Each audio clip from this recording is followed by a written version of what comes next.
લિસ્ટમાં વધતા જતા તણાવ વચ્ચે વડાપ્રધાન નરેન્દ્ર મોદી દ્વારા સોનાની ખરીદી ન કરવા અને ઈંધણ બચાવવા માટે કરાયેલી અપીલને લઈને લોકોમાં મિશ્ર પ્રતિસાદ જોવા મળી રહ્યો છે। સોનાના વેપારીઓનું માનવું છે કે જો સોનાની ખરીદી ઘટશે તો લાખો કારીગરોની રોજીરોટી પર ગંભીર અસર પડશે। વેપારીઓએ સૂચન કર્યું છે કે લગ્ન પ્રસંગોએ જૂનું સોનું આપી અને નવું લેવાથી દેશનું ભંડોળ પણ સચવાશે અને વેપાર પણ ચાલશે અને સાથે જનતાનો પણ તર્ક છે કે જો પ્રજા પેટ્રોલ ડીઝલ બચાવે તો સરકારે પણ મોટા જે સભાઓ અને સરકારી બસોનો બિનજરૂરી વપરાશ છે તે 1 વર્ષ માટે બંધ કરી અને ઉદાહરણ પૂરું પાડવું જોઈએ।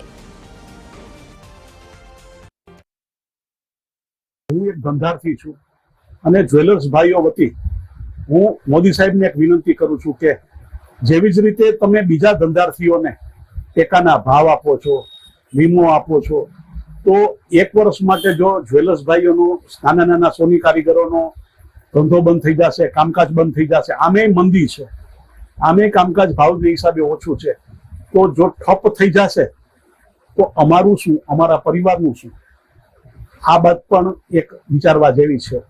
તો આ બાબતે મોદી સાહેબને વિનંતી કરું છું કે કંઈક ઘટતું કરવું જોઈએ। કે સોનાની ખરીદી 1 વર્ષ માટે ભારતીય લોકો ન કરે તો આ નિવેદનમાં કંઈક સત્યતા હશે। એને કંઈક ખબર હશે કે સોનાની ખરીદી ન કરવાથી ભારતીય ભંડોળમાં કે ક્યાંક ફાયદો થવાનો છે, તો અમે તેની સાથે સહમત છીએ। અમને ખ્યાલ છે કે અમારા ધંધા ઉપર અસર પડશે એની, છતાં પણ એક ભારતના ફાયદા માટે થઈ અને એ જે નિર્ણય લઈએ છે એની સાથે અમે છીએ।